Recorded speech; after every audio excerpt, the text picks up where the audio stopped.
Bonjour, chers téléspectateurs. Nous nous retrouvons aujourd'hui le samedi 16 août 2025. Journée qui a une particularité parce que hier, le 15 août, c'était la fête de l'indépendance, le 65e anniversaire de l'indépendance du Congo. Et avec beaucoup de retard certainement, mais je souhaite bonne fête de l'indépendance à tous mes compatriotes, à tous mes frères et tous les spectateurs congolais, en espérant qu'ils l'ont passé. Mais je sais qu'au Congo, vraiment, c'est dans des conditions extrêmement difficiles. Mais enfin, bonne fête. En même temps, je pense, puisque c'est quelque chose que je ne peux pas ignorer, c'est la fête également de l'Assomption. Il faut qu'on ait une pensée particulière pour Maman Marie. Et je crois que nous allons avancer. Alors aujourd'hui, nous allons essayer d'avoir une thématique comme d'habitude, mais on va essayer de vous donner quelques informations. Elles ne sont pas très nombreuses aujourd'hui, mais il y en a une au cours de laquelle nous allons faire une petite analyse. Alors, la première information que je donne, que vous connaissez, c'est ce problème toujours et toujours, des accords signés en 2021, en 2022 entre le Congo et le Rwanda, pour lesquels les Congolais se sont levés tant de l'intérieur que de l'extérieur pour dire non à la vente des notaires, non à la cession des notaires, oui à l'annulation pure et simple de ces accords. Après 4 ans d'exercice en République du Congo, l'ambassadeur du Rwanda est arrivé à la fin de sa mission. Comme l'exigent les usages diplomatiques en pareille circonstances, Théoneste Mutsenda Chiaka a fait le mercredi ses adieux au chef de l'État congolais Denis Sassou Nguesso. L'occasion a permis au diplomate rwandais de faire le bilan de son passage en terre congolaise et partant de la coopération entre Kigali et Brazzaville. Pendant les 4 ans, les relations entre le Rwanda et le Congo sont vraiment excellentes. On a mis beaucoup d'efforts sur la diplomatie économique. On a parlé spécialement de deux projets qui sont en train d'être exécutés ici au Congo. Le parc industriel et commercial de Maluku. Je lui ai dit que ça avance très rapidement et que d'ici peu, il y aura des produits fabriqués ici au Congo, made in Congo, par la société de droit congolaise avec des capitaux rwandais, Mesfield. On a parlé aussi d'un projet très important pour le Congo qui va produire beaucoup d'emplois, le projet de la culture de ricin pour faire l'huile de ricin et faire le biocarburant. C'est un projet que, encore une fois, Mesfield fait avec la société ENI. Nous allons commencer à cultiver d'ici peu à Obavir, dans la Bouenza, 3000 hectares, mais ça va continuer sur beaucoup d'hectares. Alors, quand on a le sentiment qu'on vient silence du côté des gouvernants, on croit que le problème est oublié. Non, nous ne baissons pas les bras et nous le rappellerons régulièrement. Même si nous avons suivi au cours de la quinzaine du 5 juin 2025, le ministre porte-parole du gouvernement avait annoncé que le dossier était clos, qu'il était terminé. Pour nous, il n'est pas clos, d'autant que à la suite de cette annonce, nous avons eu des informations comme quoi la partie rwandaise était étonnée, était surprise et considérait cela pratiquement pour un fake news. Donc voilà la première information que nous allons donner. La deuxième information que nous allons donner, c'est un peu le sort des retraités qu'on appelle au Congo les maltraités, qu'on considère dans le langage congolais comme des serpents sans venin, c'est-à-dire des gens qui ont travaillé, qui sont fatigués et qui n'ont plus certainement beaucoup d'énergie et beaucoup de vigueur. Parce qu'aujourd'hui, ils traversent une situation extrêmement difficile.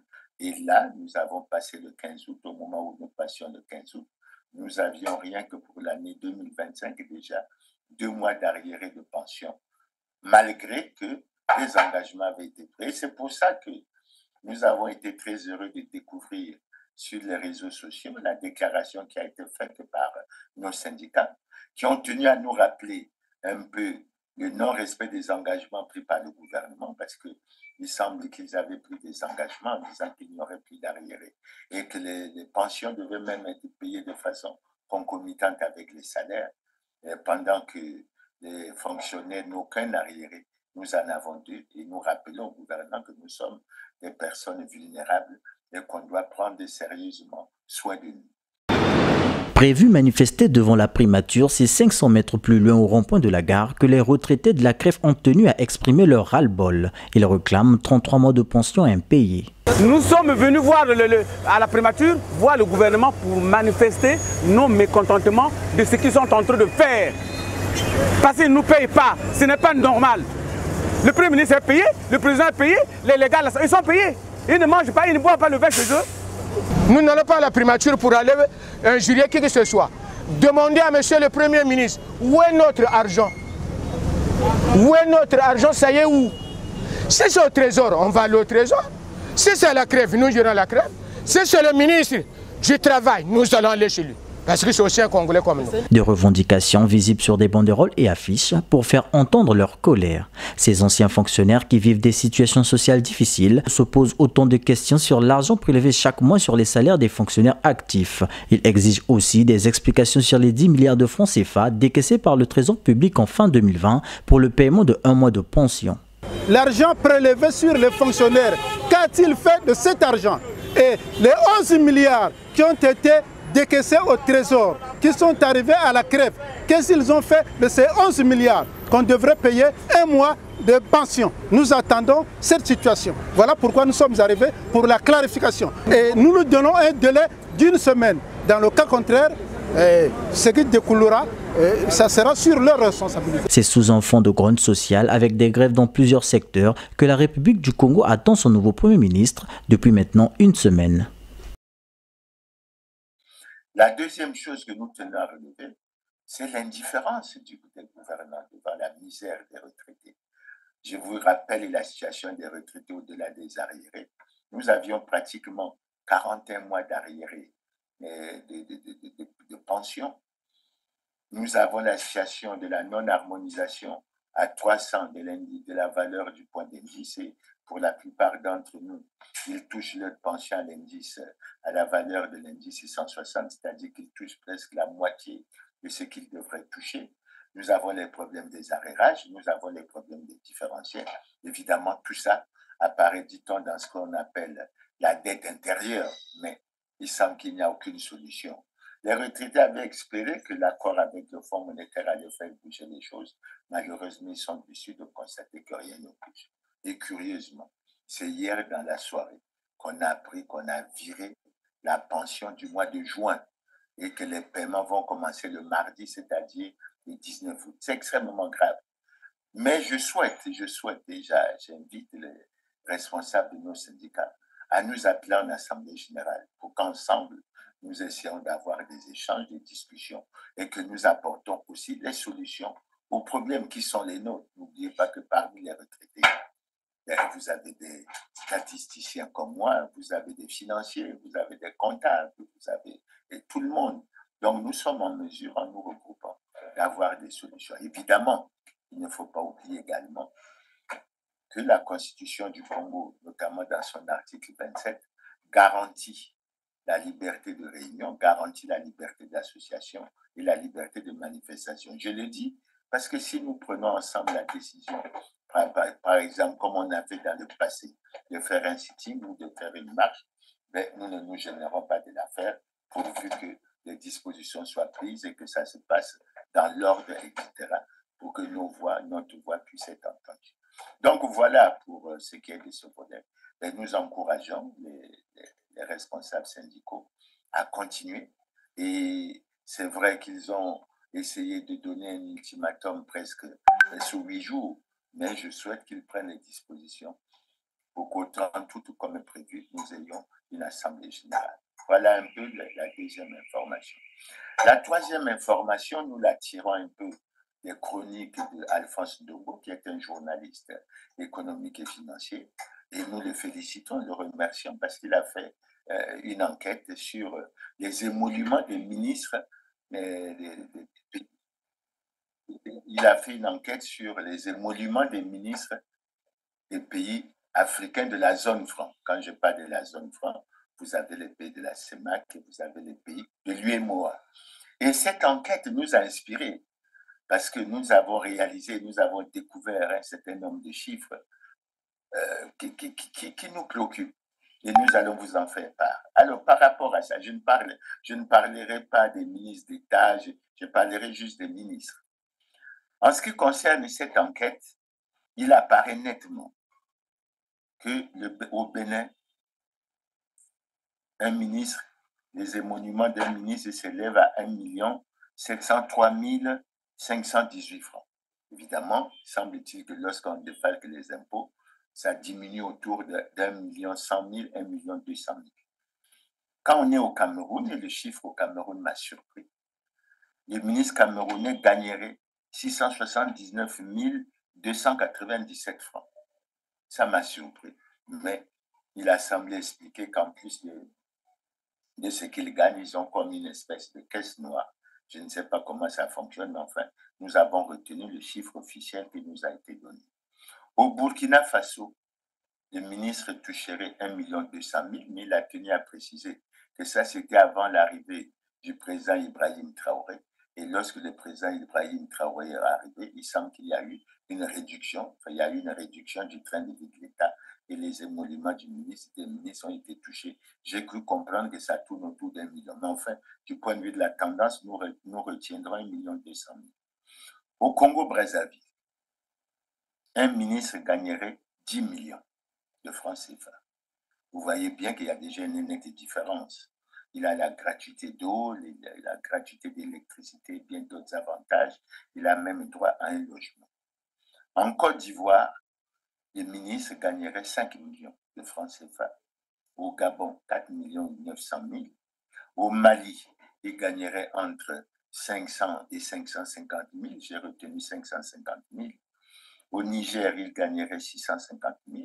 En RCA, ils gagneraient 791 781 francs. Au Sénégal, 3 800 000. Au Tchad, 1 050 000. Au Togo, 3 700 000. Alors, je crois qu'il y a quelque chose de frappant là-dedans. Alors qu'on parle, on présente la Côte d'Ivoire comme la grande puissance économique et financière des pays de la zone franc africaine, mais on découvre que c'est au Congo que les ministres sont les mieux payés, 10 millions. Et quand on essaie de faire un petit calcul, on se rend compte que le salaire du ministre congolais est le double du salaire du ministre ivoirien, pratiquement le double également du salaire du ministre gabonais. Il fait 8 fois le salaire du ministre burkinabé, 15 fois le salaire du ministre camerounais, 18 fois le salaire du ministre malien, 15 fois le salaire du ministre du Niger, 13 fois le salaire du ministre centrafricain, 2,6 fois le salaire du ministre sénégalais, 9,5 fois le salaire du ministre tchadien et 2,7 fois le salaire du ministre togolais. Vous vous rendez compte? Et la question qu'on peut se poser, pourquoi les Congolais se présentent à ces niveaux? Et nous avons essayé de jeter un coup d'œil sur le SMIC au Congo. Le SMIC au Congo est de 70 400 francs. Ça veut dire que le salaire du ministre au Congo, c'est pratiquement 142 fois le SMIC. C'est vraiment la preuve manifeste de la préoccupation de la répartition inéquitable de la richesse nationale. Et c'est pour ça qu'assez souvent nous avons dit qu'il y a une minorité qui s'enrichit, qui vit dans l'opulence, dans l'arrogance, alors que la majorité des Congolais vit dans la misère, dans la souffrance, au-delà des discours qui sont tenus. Et moi, je remercie Alphonse Ndongo d'avoir fait cette étude parce que j'étais loin de penser que c'était dans ces proportions que ça se présentait dans les autres pays. Visiblement, nous avons un problème au Congo de la répartition de la richesse nationale. Mais ce n'est pas ça qui est plus grave.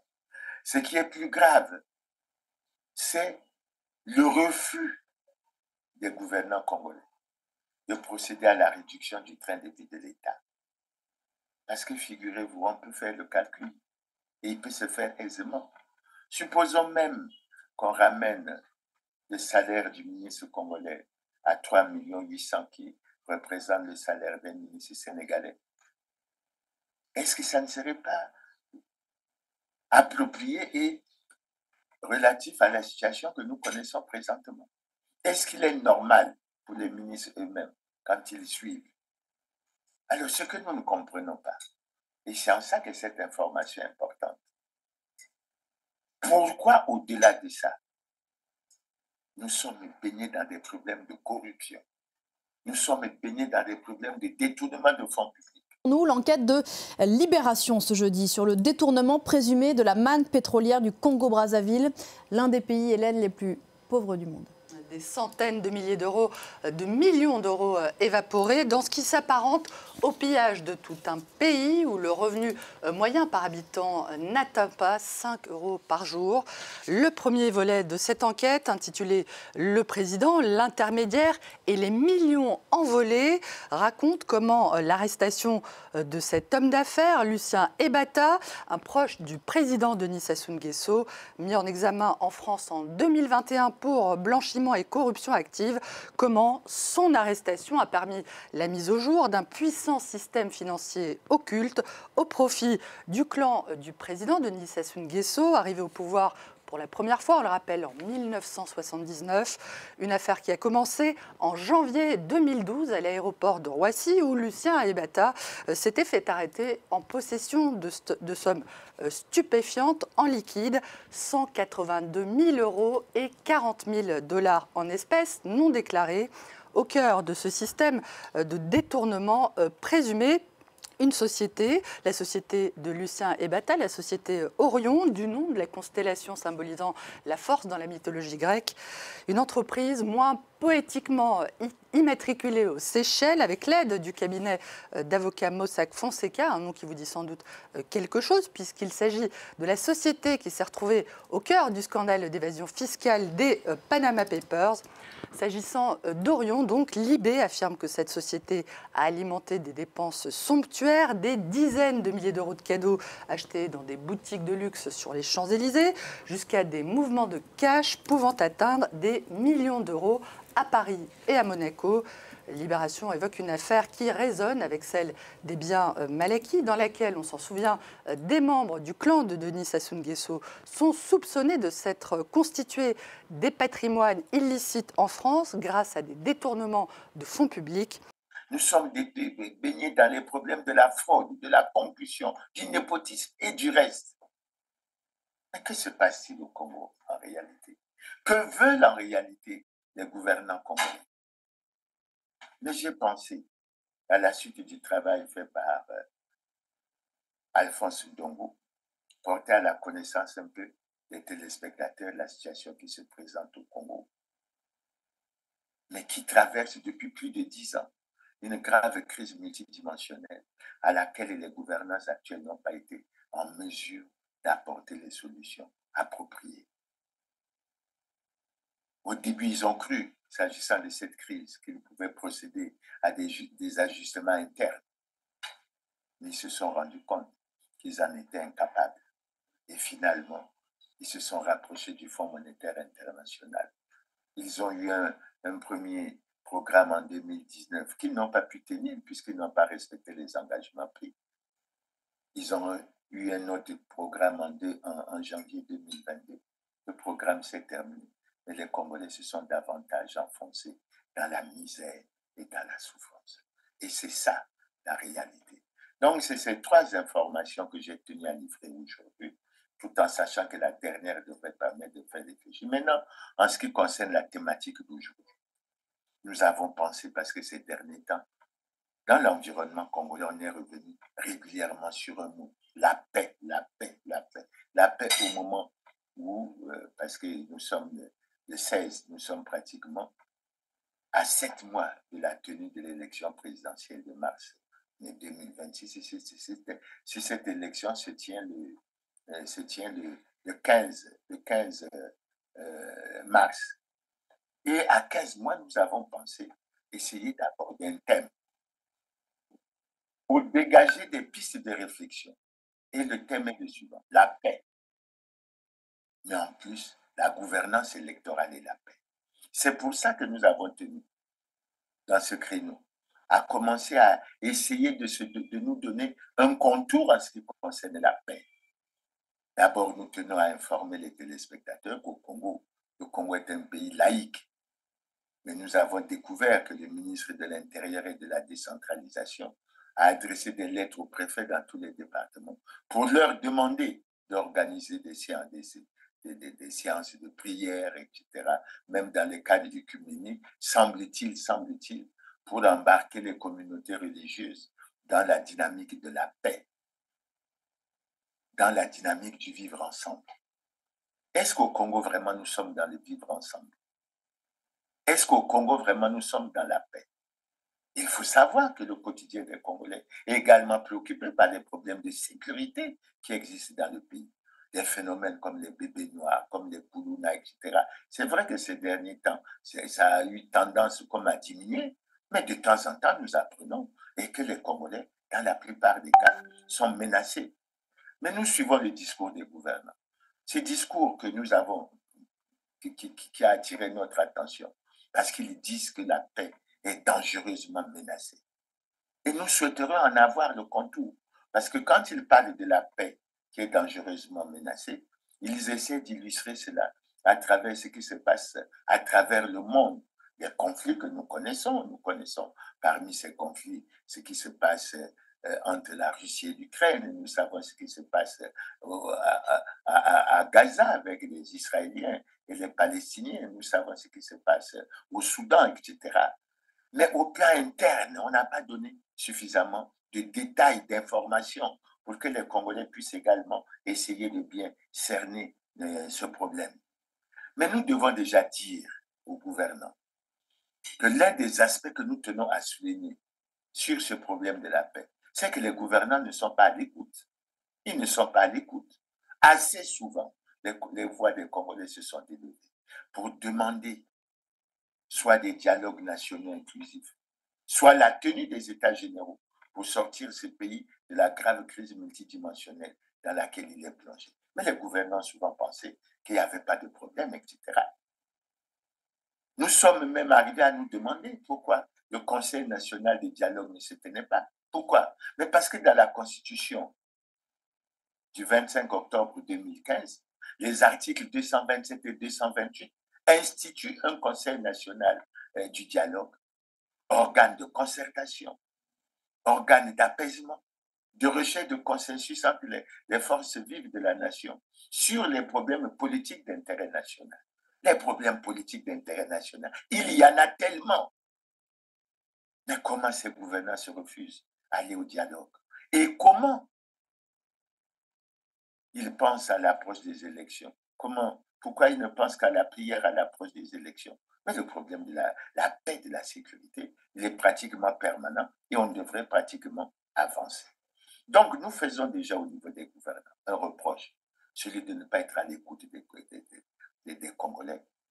Et quand on voit que le Conseil national de dialogue n'a jamais été formellement mis en place, quand on voit qu'on a des problèmes et que ce Conseil ne peut pas se réunir, quand on voit comment les gouvernants sont bloqués et ils sont incapables d'apporter des solutions appropriées, etc., on se dit qu'il y a un problème. Mais il y a un volet sur lequel nous voulons attirer l'attention des gouvernants. Parce que dans la conception des gouvernants, ils pensent souvent que la paix, c'est l'absence de crépitement des armes. Non. Au Congo, les Congolais n'ont pas la paix sociale. Je dis bien au Congo, les Congolais n'ont pas la paix sociale. Lorsque 65 ans après l'indépendance, on n'a pas l'eau, on n'a pas l'électricité, peut-on dire qu'on est en paix? Vraiment, c'est chiant vraiment ici à Bakongo. Pour avoir de l'eau, c'est des sérieux problèmes. Là, je reviens à la glacière pour amener de l'eau ici à la maison. Brazzaville est en proie depuis plusieurs mois à une pénurie d'eau sans précédent qui contraint les populations à parcourir des longs kilomètres à la recherche de cette ressource vitale. Dans certains quartiers, les habitants font recours à l'eau des forages. Je n'ai plus de l'eau jusqu'à aujourd'hui. Ça peut... Là, vous m'avez vu et mon fils aller chercher de l'eau au forage. Là, on achète un bidon à 50 francs. Le Congo est traversé par le deuxième fleuve le plus puissant au monde. Nous avons aussi l'océan Atlantique au niveau de Pointe-Noire. Mais on ne comprend pas, ce n'est pas le Congo normalement qui devait peiner pour avoir l'eau dans les robinets. Mais on est obligé de nous approvisionner dans les forages et le forage, ça nous coûte beaucoup d'argent. Pour s'approvisionner en eau, les habitants des quartiers proches du fleuve Congo, en compagnie de leurs enfants, sont obligés de se ravitailler ou faire leurs travaux ménagers dans les eaux de ce fleuve, avec tous les risques que cela comporte. Venir se laver les vaisselles, les lessives, tout, et se laver au fait, on puise de l'eau et puis on rentre chez nous. Il y a le risque, mais on ne peut rien faire parce que l'eau ne coule pas à la maison. Si on reste à la maison, on va se laver. Pour clarifier l'opinion publique au sujet de la pénurie d'eau potable, l'équipe de Vox TV a été butée au refus de la Congolaise des eaux à répondre à leurs préoccupations, tant à la direction générale de cette société para-étatique, ainsi qu'à la direction départementale. Peut-on dire qu'on est en paix? Quand on connaît le niveau de chômage qu'on a, les difficultés qu'on a à trouver l'emploi des jeunes, est-ce qu'on peut dire qu'on est en paix? Lorsque, comme je l'ai indiqué tout à l'heure, les retraités ne font qu'accumuler des mois d'arriérés de pension, les étudiants ne font qu'accumuler des mois de paiement de la bourse, est-ce qu'on est en paix? J'ai dit non. J'ai dit non. Parce que les gouvernants actuels ont plongé le Congo dans la ruine. Le Congo est un pays en ruine.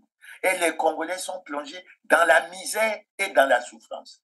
Est-ce que dans cette misère et cette souffrance, on peut parler de paix? Et curieusement, dans cette misère et dans cette souffrance, les gouvernants ont fait quoi? Ils ont choisi de protéger les responsables des scandales et crimes économiques et financiers. Les dossiers sont suffisamment connus. Et pourtant, le président de la République a déclaré, je crois en 2018, que face aux délits économiques, quels qu'ils soient, il n'y aura ni menu frettin ni gros poisson. Tout passera dans la nasse du droit et de la justice. Seul prévaudra la loi. Mais alors, est-ce qu'on peut parler de paix lorsque les responsables des scandales et crimes économiques et financiers sont protégés et les dossiers sont nombreux, ils sont connus? Est-ce qu'on peut parler de paix lorsqu'on a une gouvernance qui est basée sur le vol, sur les détournements de fonds publics et sur les autres aspects? Nous disons non. Alors, quand les gouvernants parlent de paix, nous nous posons la question, que veulent-ils en réalité? L'autre aspect, peut-on parler de paix lorsqu'on se refuse à organiser des élections libres, transparentes, démocratiques et crédibles et apaisées? Nous disons non. Nous disons non. Et c'est en ça qu'assez souvent nous avons attiré leur attention en disant mais le Congo n'est pas une démocratie. Le Congo est une démocrature. Et quand on se réfère à l'indice de la démocratie, on se rend compte bien que le Congo est classé parmi les pays à régime autoritaire, c'est-à-dire une dictature. L'État de droit est un concept qui s'est progressivement défini à travers l'histoire. Ses origines remontent à la Magna Carta de 1215, c'est-à-dire la première grande charte des libertés. Celle-ci représente les premiers balbutiements du concept de l'État de droit, puisqu'elle instaure quelques principes limitant l'arbitraire du pouvoir royal. De plus, soulignons le rôle de la Révolution française dans l'émergence du concept de l'État de droit. Elle a permis de redéfinir les pouvoirs attribués à l'exécutif en établissant une distinction, c'est-à-dire une dissociation, entre le pouvoir lui-même et les individus exerçant ce pouvoir. L'État de droit peut se définir comme un système de normes juridiques constituant des remparts contre l'exercice arbitraire du pouvoir, c'est-à-dire d'éviter toute domination fondée uniquement sur la force. Cela suppose l'existence d'un droit connu afin de créer des lois précises, connues de tous et impersonnelles, auxquelles personne ne peut échapper, sans quoi une sanction sera appliquée. Autrement dit, l'État de droit prévoit que nul ne doit être au-dessus de la loi, y compris et surtout les individus qui travaillent au service de l'État. Il limite ainsi les pouvoirs de l'État face à la population afin de garantir la souveraineté du peuple et l'égalité entre les individus, et ce, peu importe leur statut ou fonction qu'ils occupent. À la lumière de cette définition, il est possible d'en dégager 4 principes fondamentaux. Premièrement, l'État de droit suppose l'existence de normes juridiques hiérarchisées où chacune des normes se soumet aux normes supérieures qui la valident. De cette façon, il existe au sommet de la pyramide une loi suprême à laquelle chacune des normes inférieures s'y rattache, la Constitution du pays, par exemple la Constitution américaine ou encore la Constitution française. La hiérarchie des normes compte ensuite les engagements internationaux du pays, les lois, les règlements, puis les décisions administratives. Bien sûr, l'ensemble de ces normes doivent être effectives sur le territoire même de l'État. Par exemple, les lois promulguées et appliquées en Allemagne ne sont pas applicables en Espagne et vice-versa. Deuxièmement, tous sont égaux devant la loi. Cela signifie que chaque individu, tout comme le gouvernement et ses mandataires, sont soumis à la loi. Par exemple, le chef de l'État britannique est tout autant assujetti aux lois qu'une policière ou une enseignante. Ce principe inclut la possibilité pour tous de contester une norme juridique lorsque celle-ci n'est pas jugée conforme. Troisièmement, le droit est prévisible et connu de tous. Cela permet d'assurer la stabilité des normes applicables et d'assurer des droits et libertés fondamentales à tout un chacun. Ainsi, l'ensemble des normes juridiques doivent être claires et rendues publiques, c'est-à-dire qu'elles doivent être accessibles à la population. Quatrièmement, l'État de droit exige l'indépendance judiciaire. Cela implique le droit d'accès à un système de justice indépendant et impartial, une représentation efficace et juste devant les tribunaux, mais aussi une application identique du droit pour tout administrer. D'une part, cela exige une séparation des pouvoirs entre les pouvoirs exécutifs, législatifs et judiciaires. D'autre part, cela signifie que toute transgression de la loi entraîne des sanctions égales pour tout individu. Par conséquent, cela suppose que tous sont traités selon les principes de l'égalité et d'égalité. C'est quoi un dictateur? C'est un homme politique qui détient seul tous les pouvoirs dans son pays. Souvent, le dictateur a pris le pouvoir par la force, ou par des élections truquées, qu'il était sûr de gagner. Le dictateur est donc un dirigeant que le peuple n'a pas choisi librement. Sa présence à la tête d'un pays signifie qu'on est en dictature, et pas en démocratie. Comment des dictateurs peuvent-ils encore détenir le pouvoir? Primo, par leur volonté de le garder. Comme Jules César, dans la Rome antique, le dictateur avait pour mission de régler une crise en 6 mois. Quand Jules César fut nommé, il s'octroya un mandat de 10 ans, puis de dictateur à vie. Deuxièmement, par la peur qu'ils font régner. C'est très efficace, mais parfois, ça ne suffit pas à les protéger. Au printemps 2011, les manifestants tunisiens et égyptiens, au péril de leur vie, ont réussi à chasser les dictateurs de leur pays.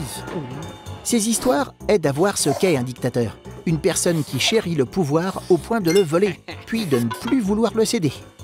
C'est pourquoi il n'y a pas de bons dictateurs. Même si certains dictateurs disent pourtant agir dans l'intérêt du peuple, selon des convictions religieuses ou politiques. En réalité, ils se servent d'idées extrémistes comme prétexte pour réduire les libertés, dont celle de les critiquer. Dans le film Le Dictateur, Chaplin décrit les comportements ridicules des dictateurs Hitler et Mussolini. Il dit la nécessité de s'en moquer pour les dénoncer et le bonheur de vivre dans une démocratie. Est-ce que dans une dictature, on peut organiser une élection libre, démocratique, transparente, crédible et apaisée?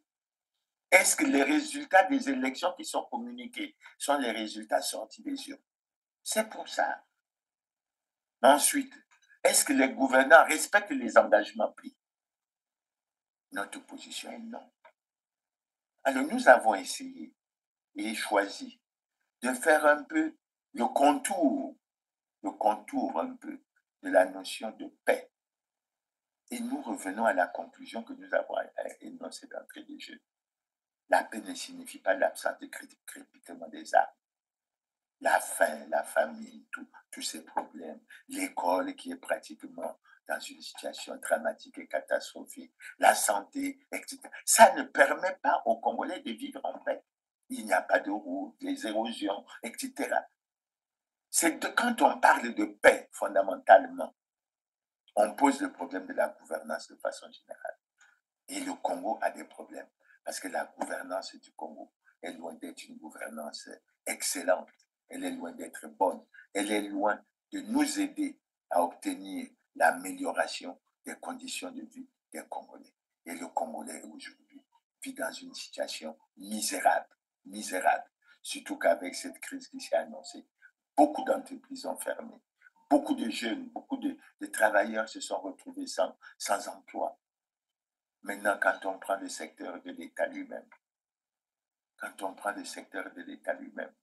Comptons le nombre de structures dans lesquelles les travailleurs n'arrivent pas à percevoir des salaires. Il y en a même dans certaines mairies des gens qui ont accumulé 70 mois, plus de 70 mois, parfois 50 mois d'arriérés de salaire. Comment font ces gens pour vivre?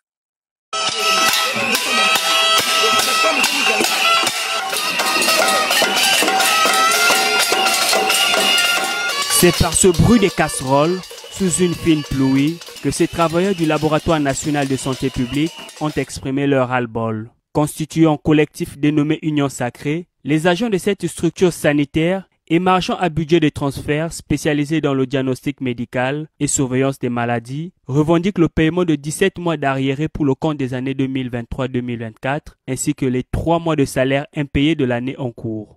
Le laboratoire n'a jamais grévé, on a toujours travaillé. Mais chaque fois quand on fait des programmations, l'institution qui est sautée, c'est le laboratoire national. Toutefois qu'on a payé des arriérés, c'est le laboratoire national qui est sauté. Donc aujourd'hui, on lance un cri d'alarme parce qu'on a des gens aujourd'hui qui sont chassés des logeurs. Il y a des enfants qui ne vont pas à l'école.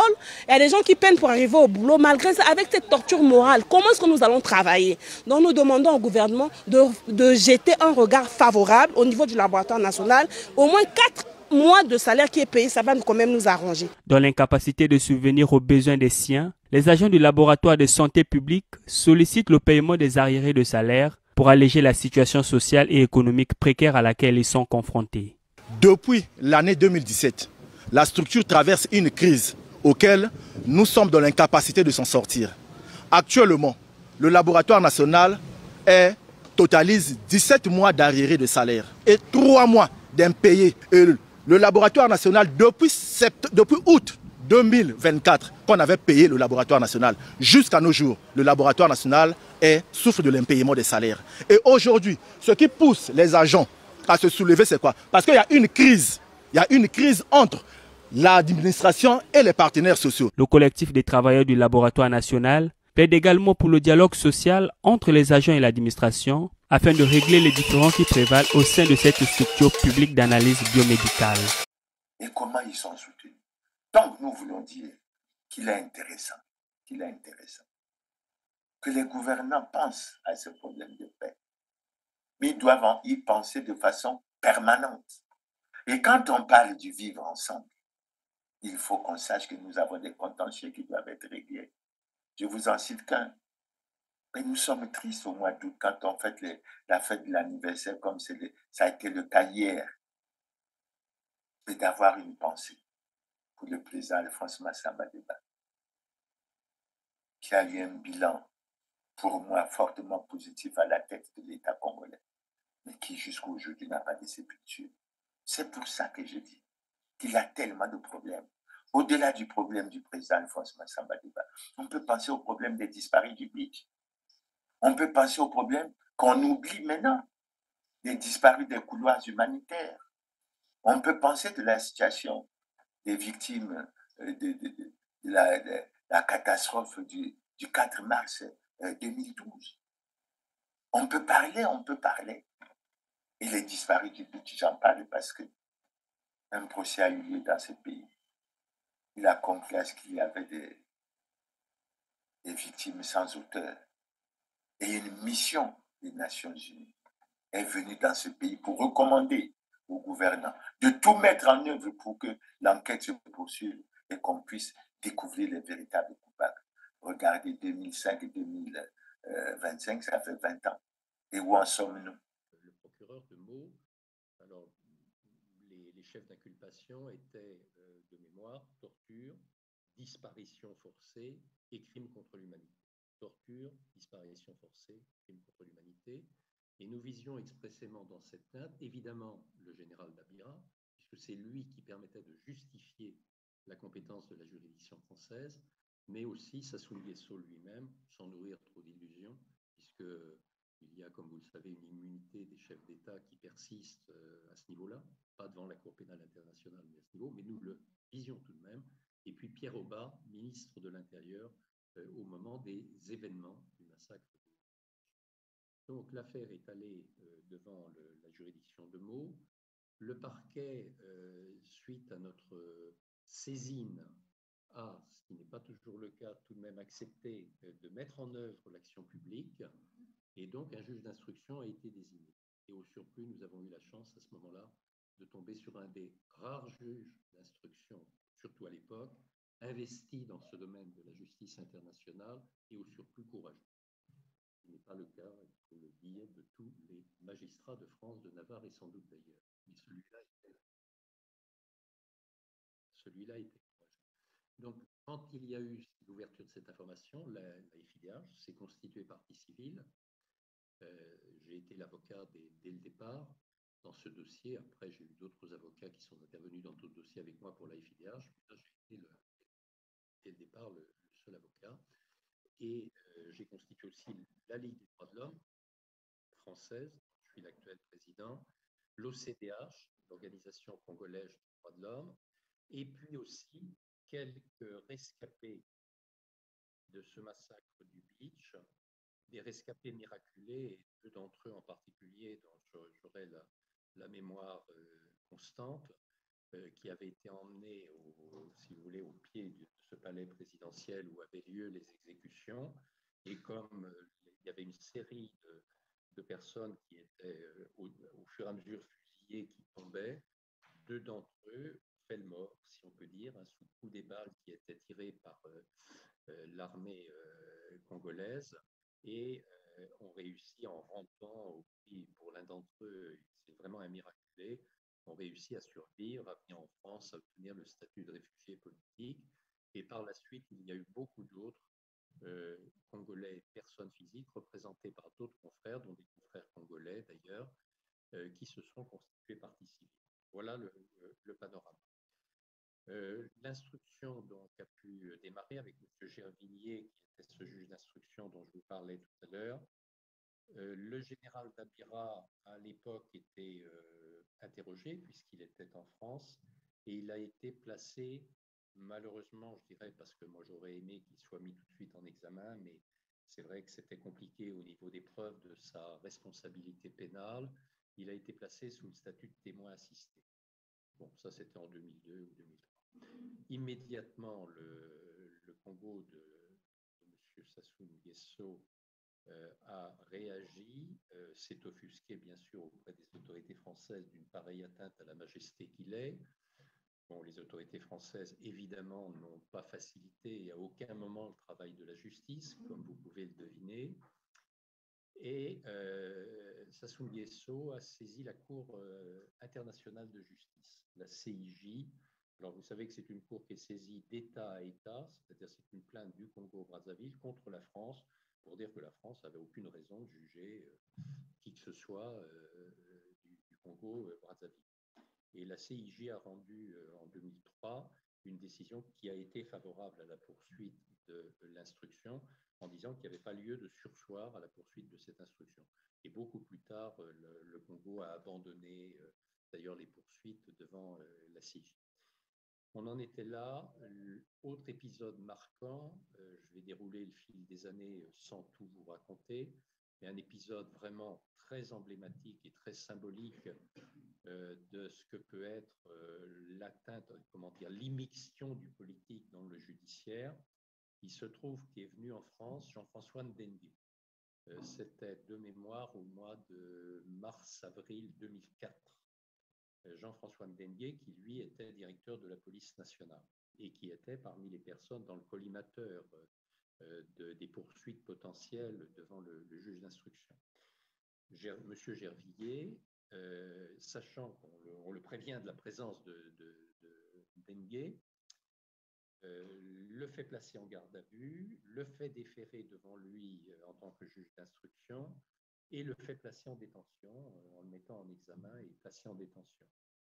Tollé absolument incroyable de la part du parquet qui va faire immédiatement appel de la mise en détention alors qu'il avait été placé, je crois, en détention à la prison de la Santé, et on va réquisitionner, mais c'est vraiment le terme, elle était certainement en pyjama ou je ne sais pas comment elle se met quand elle est la nuit en train de dormir, mais enfin certainement elle était dans le sommeil. On est allé la chercher à minuit. Elle est venue siéger à 2 heures du matin pour prendre une ordonnance de mise en liberté de M. Ndengue. Dans la nuit, ce n'était pas un poisson d'avril, mais ça devait tomber à peu près le 1er avril.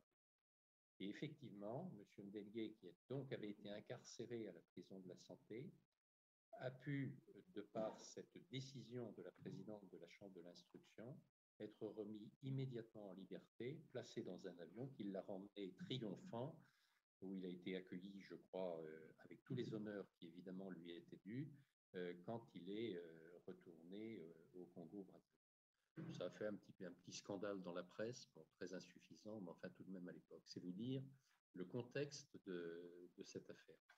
Alors ensuite, à la suite de cette affaire Ndengue, les pressions, les implications de nature politique se sont amplifiées et les ministères de la Justice, conjointement, et là aussi dans une France-Afrique, tout ce qu'il y a de plus détestable, ont mis sur pied l'idée, et finalement réalisée, d'un procès qui aurait lieu à Brazzaville, pour couper court à la justice française et pour essayer après, au nom d'un principe de droit, je vais faire savant, qui s'appelle le principe non bis in idem, de dire on va les juger à Brazzaville, et donc il y aura une décision qui sera prise à Brazzaville, il ne sera plus possible de les poursuivre en France, puisqu'on ne peut pas poursuivre 2 fois pour les mêmes faits.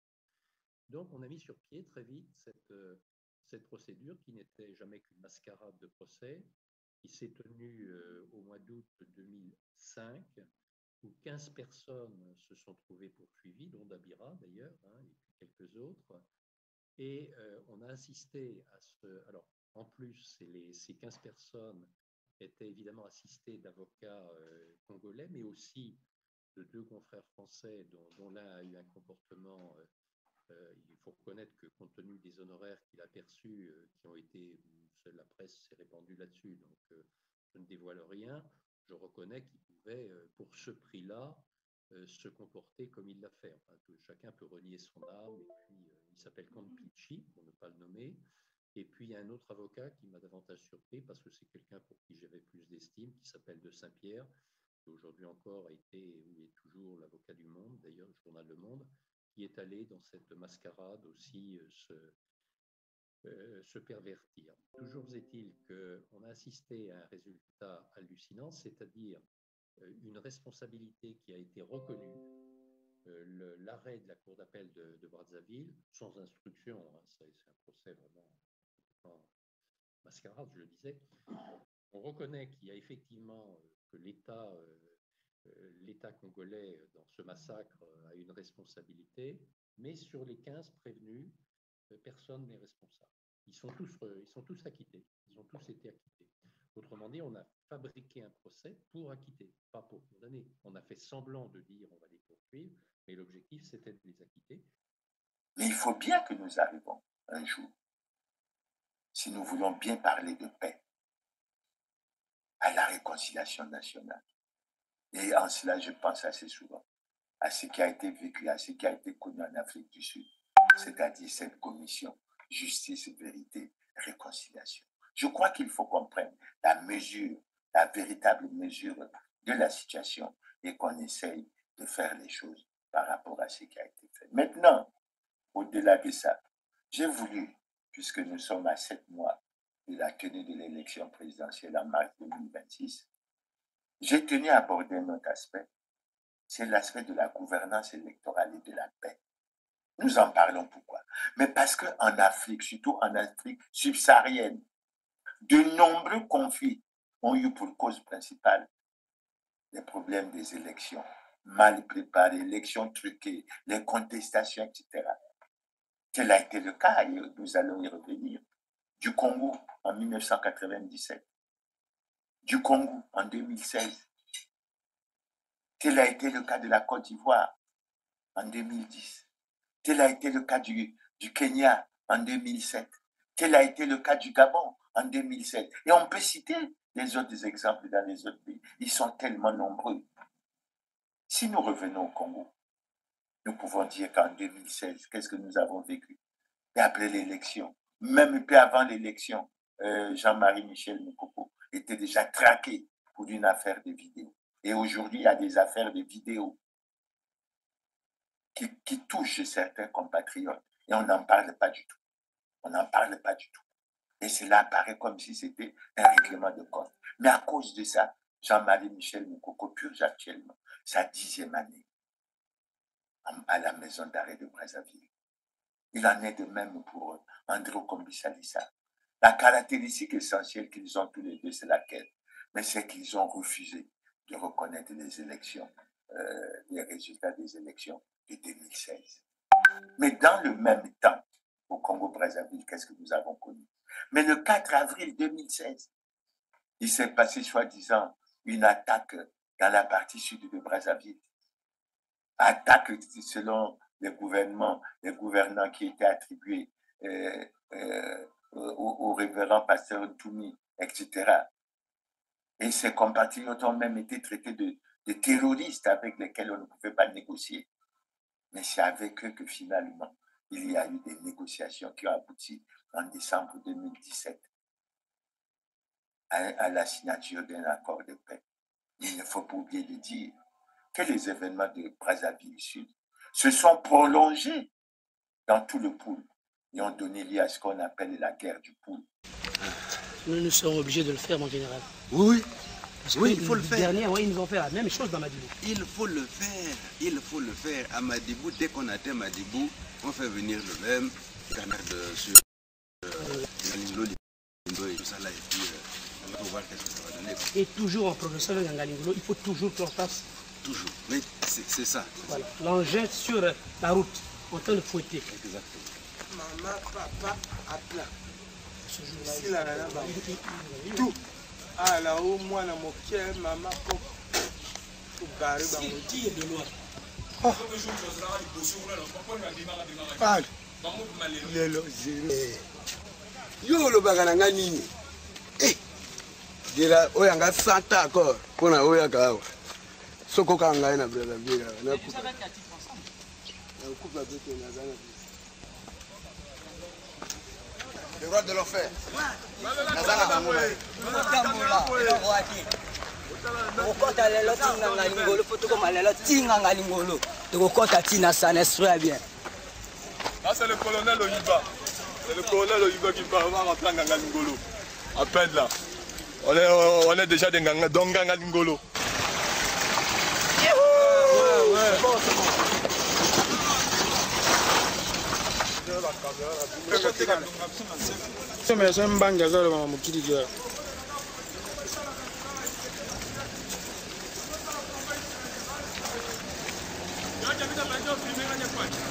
Yo anga ichiyaka inobo isika boleka kuna Oh, Lingu. Ils va pérer à la présidence. Oh, regarde le Voilà. Si nous sommes au combat, il n'y a pas de et que nous, des civils, les éléments de Kokami, on nous appelle par des tigres. Nous ne sommes pas là pour les pillages.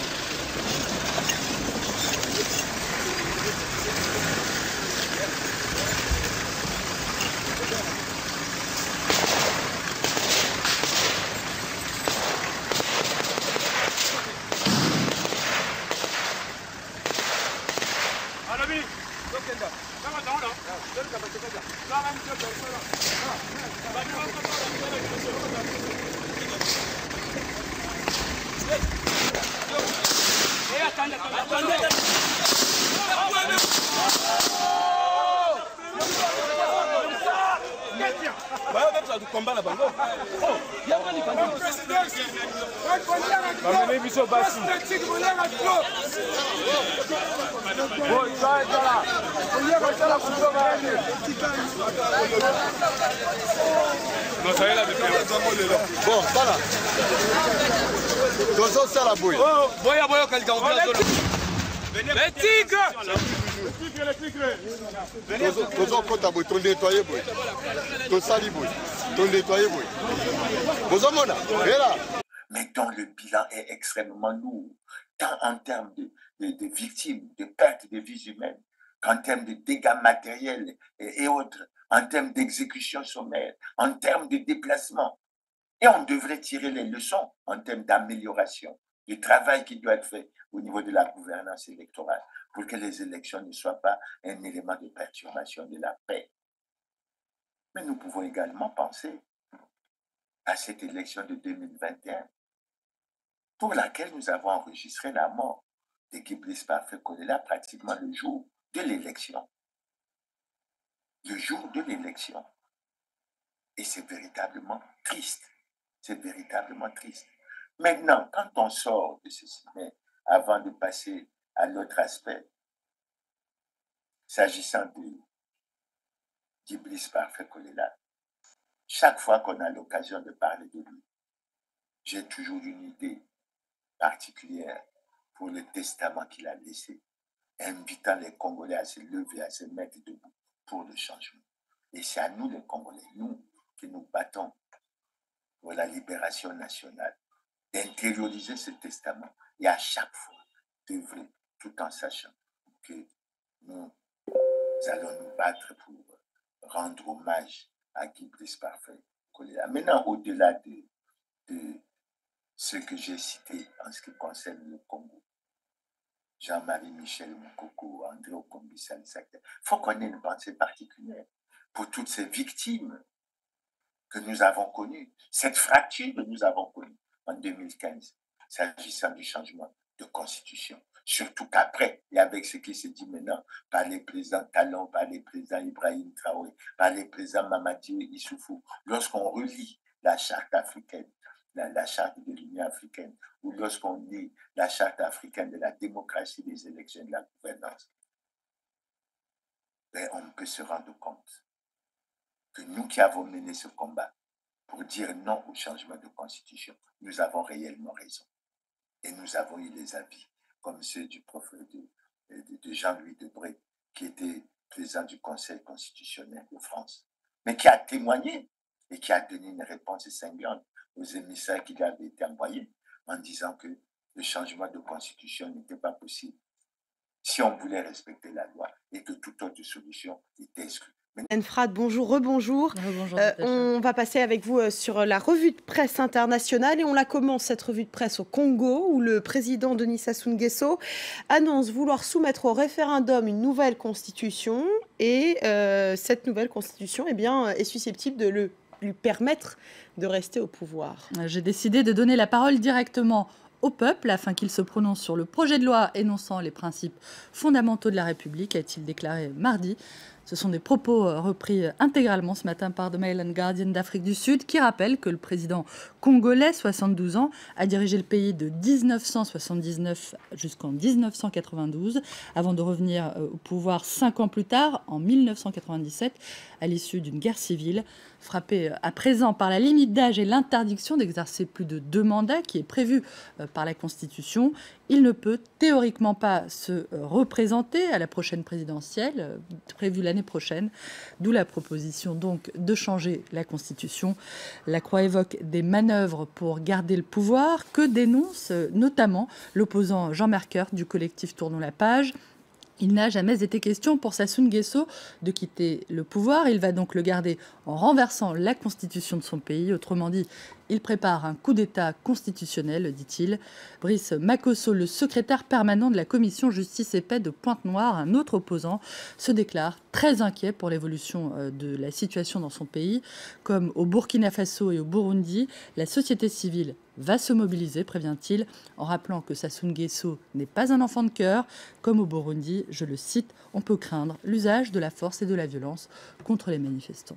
En tout cas, c'est sûr, pour le journal L'Opinion, le président congolais vise la présidence à vie. Le journal relève au passage la façon dont la France a réagi assez mollement, je cite, en appelant de ses voeux un processus électoral crédible, conduisant à des scrutins libres et transparents. Paris, explique L'Opinion, n'est pas favorable à ce projet de réforme constitutionnelle, mais ménage un allié historique qui héberge les plateformes de Total. Le journal évoque une réélection préparée depuis des mois à coup de grands chantiers d'infrastructures, de rencontres sportives et autres grandes réunions médiatiques et la possibilité à l'arrivée pour Sassou Nguesso de parvenir à ses fins, notamment parce que l'opposition et la société civile ne sont pas aussi structurées qu'au Burkina ou au Congo-Kinshasa. Nous l'avons quand même fait. Mais il faut remarquer que c'est justement la preuve de ce que les événements qui concernent la gouvernance électorale amènent souvent à la perturbation de la paix et les gouvernants doivent pratiquement intérioriser ça. Maintenant, après cela, je vais essayer de jeter un regard sur les concertations politiques qui a eu lieu. Pourquoi on jette un regard sur ces concertations politiques? Parce qu'il y en a eu en 2009 à Brazzaville, 2011 à Ivo, 2013 à Dodizi, 2015 à Sibiti, 2017 à Wisso, 2020 à Matimou et enfin 2022 à Ouandou.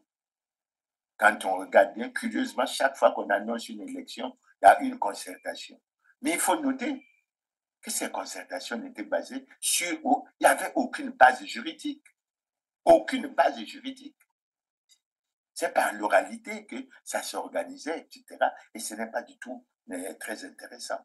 L'autre aspect qu'il faut relever à ce niveau, c'est justement, depuis 2000, la Constitution du 25 octobre 2015, la création, sinon l'institution du Conseil national de dialogue. Mais si nous voulons de la paix, pourquoi 10 ans après, ce Conseil national de dialogue n'a jamais été formellement mis en place? Et je crois que c'est en 2018, je crois, qu'on avait nommé, que Dieu ait son âme, le ministre d'État Martin Berry comme secrétaire permanent de cette structure qui n'avait pas encore été mise formellement en place. Et à mon avis, aucun conseil ne s'est tenu. La structure n'a jamais été formellement mise en place. C'est pour ça que je me pose la question. Je pose la question au gouverneur. Est-ce qu'ils sont sincères lorsqu'ils parlent de vivre ensemble, lorsqu'ils parlent d'impliquer les communautés religieuses dans la dynamique de paix? Est-ce qu'ils sont sincères? Est-ce qu'ils sont francs? Que veulent-ils réellement? Que veulent-ils réellement? Alors, je disais donc qu'il y a eu toutes ces concertations. Et la conclusion à laquelle je suis arrivé, c'est que ces concertations n'ont en rien amélioré la gouvernance électorale. Et les défis sont encore extrêmement nombreux. Alors, pour parler des défis, j'ai pris quelques notes. Le premier défi, c'est la refonte de la loi électorale, qui est pratiquement une préoccupation permanente. Et j'ai souvenir de ce qu'en mars 2024, le ministre de l'Intérieur avait convoqué une réunion des groupements politiques, réunion au cours de laquelle il avait annoncé qu'il y avait la tenue imminente d'un Conseil national de dialogue et qu'au cours de ce Conseil, on allait examiner un dossier sur la refonte de la loi électorale. Il a même demandé aux groupements politiques, à chacun des groupements politiques, de faire des propositions. Expliquez-moi pourquoi depuis 2024 jusqu'à aujourd'hui, ce Conseil ne s'est jamais tenu. Qu'est-ce qui se passe en réalité? C'est tout comme je peux me poser la question. Avant chaque élection au Congo, on a pris l'habitude d'avoir soi-disant une concertation. Mais pourquoi maintenant, là, pour 2026, pourquoi il n'y a pas cette concertation? Et pourtant, les problèmes à résoudre sont tellement nombreux. Alors, on se dit qu'assez souvent, les gouvernants réagissent par rapport à ce qu'ils considèrent comme leur intérêt à eux. Et nous allons y venir plus tard. Leur intérêt à eux, c'est quoi? La conservation coûte que coûte du pouvoir. La conservation coûte que coûte du pouvoir. Et c'est pour ça que j'ai tenu à relever ce premier point qui est extrêmement important et qui devrait permettre, parce qu'il y a des problèmes. Vous voyez, par exemple, pour être candidat à l'élection présidentielle, la caution, c'est 25 millions. Mais il y a des voix qui se lèvent pour dire qu'on devrait ramener à 5 millions. Vous ne pouvez pas aller dans un pays où le SMIC est à 70 400, tout en sachant qu'un ministre gagne 10 millions. Aller demander une caution de 25 millions, non. Je crois qu'il faut faire en sorte que les Congolais s'impliquent réellement. Et tout en sachant que les Congolais, plus de 50% des Congolais, ils vivent en dessous de seuil de pauvreté et il faut en tenir compte. Donc voilà un peu cette préoccupation. La deuxième préoccupation, elle est ressortie en 2009 lors de la concertation de Brazzaville. Problème qui peut être résolu. Il s'agit de quoi? Il s'agit du libre accès de toutes les sensibilités politiques dans les médias d'État. Mais pourquoi diable ce pouvoir a pris sur lui, tout en reconnaissant que l'article 25 garantit la liberté d'expression, tout en sachant que l'article 27 garantit la liberté de réunion, d'association, de manifestation et autres. Mais pourquoi les opposants sont interdits de passage à la télévision congolaise et dans les autres médias d'État? Ce n'est pas sérieux. Et figurez-vous que depuis que la recommandation a été faite en 2009, si vous comptez bien 2009, aujourd'hui ça fait 16 ans, ce n'est toujours pas appliqué, ce n'est toujours pas mis en œuvre. Et aujourd'hui, on peut dénoncer le fait que les médias d'État, surtout la télévision et la radio Congo, c'est caporalisé par le Parti congolais du travail, qui lui-même n'est pas en conformité avec la loi. Est-ce que c'est sérieux? Il s'agit là de la contribution des Congolais. Il s'agit de la contribution des Congolais. Comment on peut se permettre tout ça? Maintenant, je viens sur un autre problème. Là, maintenant, je passe à ce qui a été retenu à Ivo. Une recommandation très importante a été faite en 2011 à Ivo. Il s'agissait de quoi? On recommandait au gouvernement la mise en place d'un timing précis des opérations préélectorales et électorales afin d'éviter la précipitation. Posez-moi la question, est-ce que pour l'élection 2026, l'élection présidentielle de 2026, est-ce qu'on a un timing? La réponse est non. Et pourtant, je peux considérer que les structures qui s'occupent des questions des élections, elles sont pléthoriques. Je les cite. Il y a le ministère de l'Intérieur lui-même qui s'est incrusté là-dedans. Il y a la Direction générale des affaires électorales. Il y a la Commission nationale électorale, soi-disant indépendante, mais on va y venir. Et il y a un haut commissariat à la gouvernance électorale. Comment comprendre qu'avec toutes ces structures, rien ne bouge, rien ne se fait? Que veut-on réellement? En fait, le pouvoir a mis la main sur les principaux organes qui sont chargés de la gouvernance électorale pour en assurer, pour en avoir le contrôle complet et ne pas permettre. Ils raisonnent d'ailleurs selon le principe qu'on ne perd pas des élections qu'on organise. Et c'est ce système. Ils avaient largement critiqué le président Lissouba quand il était là. Mais à leur tour, c'est pratiquement ce qu'ils ont fait. Maintenant, s'agissant toujours d'Evo, et là, ça me fait sourire. À Evo, il a été recommandé la diligence pour la prise d'un texte de loi qui permette le plafonnement des dépenses des campagnes électorales. Depuis 2011, nous sommes en 2025, il y a 14 ans. Qu'est-ce qui se passe? Il n'y a pas de juriste. C'est de la mauvaise volonté. C'est le manque de courage. C'est quoi exactement? Et à chaque concertation, on prend note de ce qu'on n'a pas avancé, on va mettre une commission. Mais il n'y a jamais de commission. Pourquoi? Mais parce qu'il y a des gens qui profitent des campagnes électorales pour aller dans des dépenses d'achat de conscience, de corruption. Écoutez, ce n'est pas normal. Est-ce qu'on peut expliquer aux Congolais pourquoi depuis tout ce temps, tout cela n'a pas été fait? Mais non, au-delà de ça, en 2013 à Tunisie, il y a quelque chose de fort qui a été retenu. C'est la méthodologie qui est proposée par l'administration concernant la maîtrise du corps électoral.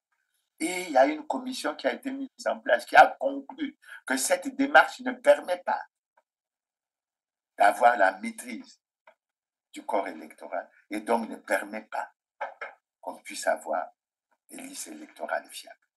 Et en plus, cette commission a ajouté que l'organisation des élections dites démocratiques, transparentes, crédibles et apaisées, ainsi que la préservation de la paix, dépendent de la maîtrise du corps électoral. Comment on fait?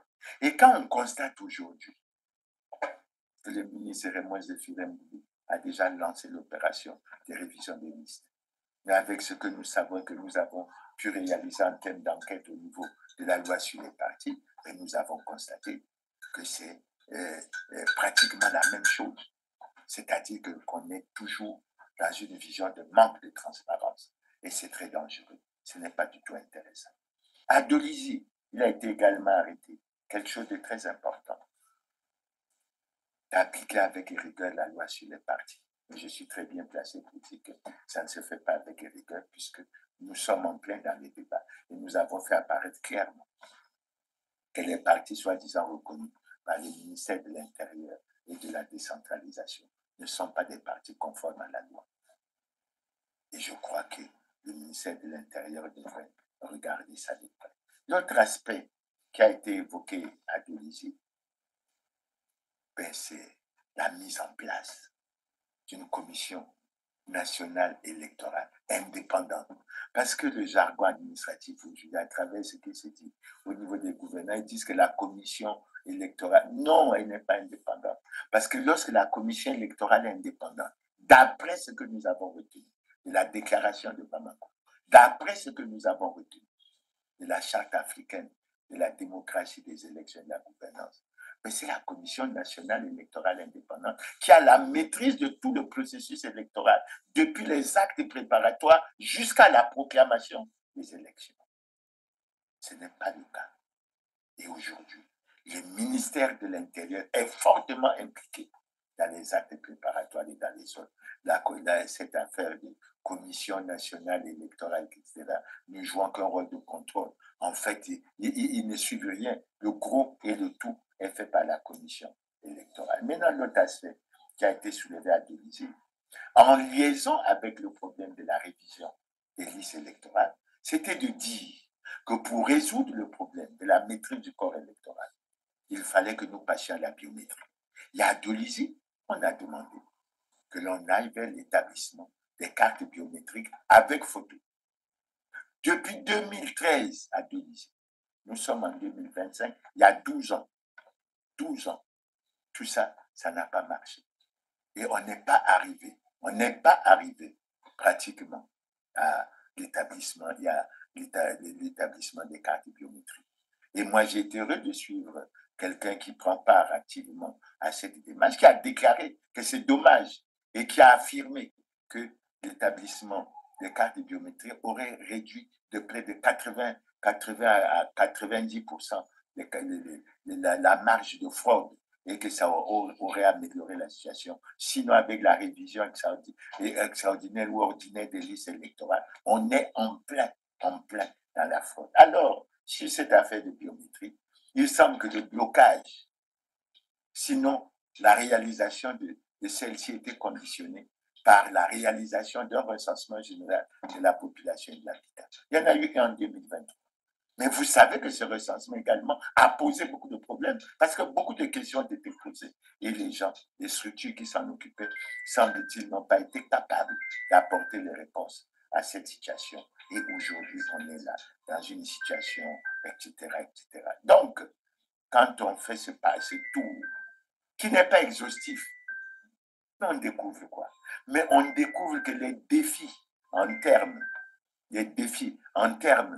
de gouvernance électorale sont extrêmement nombreux. Et les plus importants, je tiens à porter à la connaissance de la part des téléspectateurs, mais que la concertation de Madimou en 2020 a été pratiquement un échec. Parce qu'ils ne se sont pas entendus sur les problèmes de la Commission nationale électorale indépendante. Ils ne se sont pas entendus sur les problèmes de la maîtrise du corps électoral. Ils ne se sont pas entendus sur les problèmes de la fiabilité des listes électorales. Ils ne se sont pas entendus sur le problème du texte de loi qui devait être relatif au plafonnement des dépenses de campagne.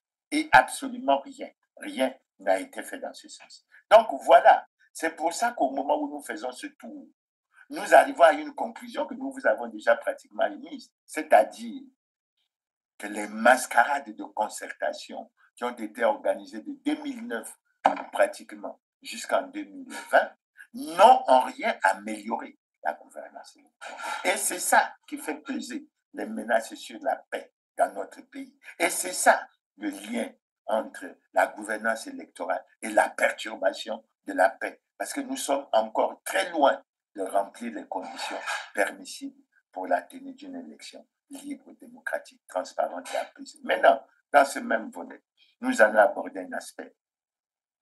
C'est la gouvernance électorale et l'alternance démocratique. Sinon, la conservation coûte que coûte du pouvoir. Nous y revenons pourquoi? Mais nous rappelons que lorsque nous avons été à la conférence nationale souveraine, des orientations ont été données, puisque nous avons choisi l'option du pluralisme démocratique et que nous avons rejeté l'option du parti unique. Et c'est sur la base de ces orientations que la Constitution du 15 mars 1992 a été élaborée. Je ne vais pas rentrer dans les détails de cette Constitution, mais je vais juste relever un fait. Dans la Constitution du 15 mars 1992, le mandat présidentiel est de 5 ans, une fois renouvelable. Évidemment, nous avons connu ce que nous avons connu avec cette guerre dite du 5 juin 1997, qui a permis le retour par les armes du PCT au pouvoir, mais qui également nous a conduit à quoi? Mais à l'abrogation de la Constitution du 15 mars 1992. Et au-delà de l'abrogation, mais à l'adoption d'un acte fondamental. Cet acte fondamental avait pratiquement instauré une transition qui devait durer 3 ans, mais on a duré 5. Et à l'issue de ça, on a procédé aux élections générales qui nous ont permis d'aboutir à la Constitution du 20 janvier 2002. Cette fois-ci, la Constitution prévoyait un mandat présidentiel de 7 ans, une fois renouvelable. Mais dès qu'on a approché la fin du deuxième mandat, il semble-t-il que des voix se sont élevées, comme on dit actuellement, qu'il y a le peuple qui se lève pour réclamer la candidature du président Denis Sassou Nguesso. Des voix se sont élevées pour dire qu'il fallait changer de constitution, parce que Denis Sassou Nguesso était le seul à assurer la stabilité, la paix, le développement de ce pays. C'était le seul à amener le Congo, capable d'amener le Congo à l'émergence à l'horizon de l'année 2025, etc. Et nous y sommes aujourd'hui. Le Congo est en ruine. Et les gouvernants veulent coûte que coûte conserver le pouvoir. Je n'entre pas encore sur l'aspect du bilan de la gestion de ce pouvoir. Mais les faits sont là. Les faits sont là. Et nous déplorons. Parce que, en fait, les gouvernants ne sont pas des démocrates. Parce que s'ils étaient des démocrates, ils allaient respecter l'alternance démocratique. C'est même en ça que le changement de constitution, en termes de qu'il a été fait au Congo, en termes de violation, fait apparaître clairement qu'au Congo, on a violé la charte africaine des élections, etc. Parce que cette charte prévoit, dans un de ses articles, que toute révision, toute modification de la Constitution tendant à ne pas respecter l'alternance démocratique, évidemment, c'est un changement anticonstitutionnel de gouvernement et qui doit être sanctionné. C'est le cas que nous vivons au niveau du Congo. Donc nous avons cette situation au niveau du Congo. Le choix a été fait pour la conservation coûte que coûte du pouvoir. Le refus, ça ne nous étonne pas puisque nous avons déjà dit que le Congo est classé parmi les pays à régime autoritaire, c'est-à-dire une dictature. Alors, quand on a fait ça, est-ce qu'on est sérieux? Et c'est ça qui pousse à aller vers les coups d'État électoraux. C'est ça qui pousse à aller vers les coups d'État constitutionnels. Est-ce que lorsqu'on est dans la démarche d'un coup d'État constitutionnel, on peut encore chercher à respecter la paix ou on choisit la voie? Mais les Congolais ne veulent plus, ils ont tellement souffert. Le bilan est tellement lourd. On m'a repris une fois parce que j'ai repris le chiffre donné par un analyste qui est mort d'ailleurs, que Dieu ait son âme, qui avait dit que la guerre de 1997, du 5 juin 1997, avait causé plus de 500 000 morts, et de 400 000 morts, excusez-moi. Mais c'est des chiffres effroyables, des chiffres qui font peur. Comment? Et comment en sortir pour que la tenue d'une élection puisse garantir la paix, c'est-à-dire qu'elle se passe dans les meilleures conditions du monde, que les résultats proclamés soient les résultats sortis des urnes et que ce soit celui qui est véritablement vainqueur qui gagne et non ce que l'on vit dans la plupart de nos pays. C'est pour ça que nous attirons l'attention et c'est pour ça que nous avons tenu en ce jour du 16 août, à ce jour où on parle qu'il ne reste que 7 mois pour arriver à l'élection présidentielle, nous avons choisi de parler de ces problèmes. Et nous avons saisi la balle au bon, parce que tous les messages des gouvernants font apparaître que la paix est dangereusement menacée. Mais elle est dangereusement menacée parce que nous ne voulons pas parfois organiser des élections libres, démocratiques, transparentes, crédibles et apaisées. Nous ne voulons pas quitter le pouvoir et nous avons fait le choix de demeurer coûte que coûte au pouvoir. D'ailleurs, un compatriote l'avait dit, je crois que c'est le ministre Jean-Richard Bruno et toi qui avait dit à Olombo, tant que nous n'avons pas fini de développer le pays, nous ne quitterons pas. Ça veut dire nous sommes là, nous restons. C'est le droit de la force. Alors que nous sommes pour le droit, la force du droit. Et comment? C'est difficile à concilier. Et si c'est difficile à concilier, ça veut dire que les menaces sur la paix sont pratiquement permanentes et qu'elles doivent nous aider à agir. C'est pour ça que j'ai tenu à faire développer cette thématique. Et au niveau de la conclusion, je vais dire, le problème au niveau du Congo, lorsqu'on parle des thèmes, des thématiques sur la paix, c'est le paradoxe entre ce qui se dit et ce qui se fait. C'est même pour ça que nous sommes ridicules au sortir de la conférence nationale, lorsqu'il y a la cérémonie de lavement de mains. Mais on se rend compte finalement que ça n'a pas été fait dans la franchise, dans la loyauté, dans la sincérité, dans l'amour du prochain, dans l'amour du pays. Et qu'à chaque fois, dans cette démarche, dans cette lutte pour le pouvoir, il y a toujours des gens qui utilisent la ruse, qui utilisent la malice pour essayer toujours de détourner l'attention à leur profit. Et que malheureusement, dans cette démarche, ce sont les innocents qui perdent leur vie. C'est le sang des innocents qui coule et ce n'est véritablement pas très intéressant. C'est pour ça que je souhaite honnêtement m'adresser au gouvernement pour leur dire une chose. Assez souvent, c'est vous qui apparaissez comme des perturbateurs de la paix. Excusez-moi l'expression. Et assez souvent, vous êtes pris dans un paradoxe entre ce que vous dites et ce que vous faites. Préparez correctement les élections. Sortez de votre démarche de hold-up électoral, de coup d'État constitutionnel. Faites les choses selon les règles. Respectez les lois et règlements de la République.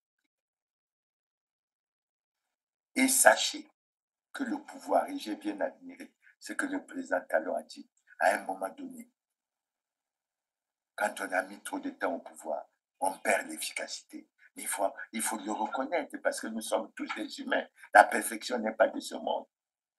On a fait ce qu'on a pu faire.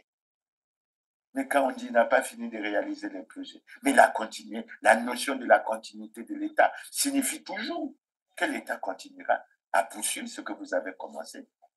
Et c'est ça que nous devons comprendre. Alors j'ai une pensée particulière pour le président Mahamadou Issoufou, qui a déclaré, lorsque ses proches lui faisaient pression pour qu'il brigue un 3e mandat, et il a répondu de façon claire en disant « Je suis un démocrate dans l'âme. Je n'ai pas l'arrogance de penser que je suis un homme présidentiel irremplaçable. J'ai choisi de respecter la constitution de mon pays. Et je crois qu'à notre niveau, les gouvernants devraient choisir également cette voie, le respect des lois, c'est les règlements de la République. C'est très, très important dans la préservation de la paix dans un pays. Et c'est pour ça que j'interpelle les gouvernants et leur dis,